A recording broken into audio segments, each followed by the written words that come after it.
आतंक कदू सलाम बाबू भाई। भाई तुम लोग के पास नेल कटर है? तू तो गया बेटे। नील कटर? ये ले। नहीं नहीं रहने दो। अबे साले, ये नहीं चाहिए, रुक भाई, ये ले।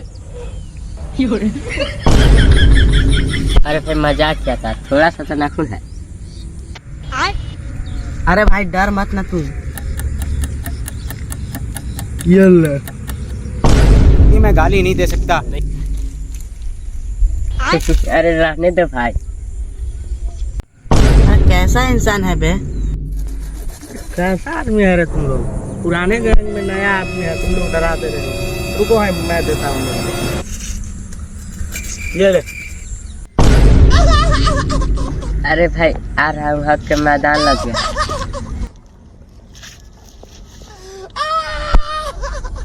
अरे भाई नाखून तो काट ले। इसलिए का सामान रखा हुआ तो ये मुड़ी उतारने वाला था।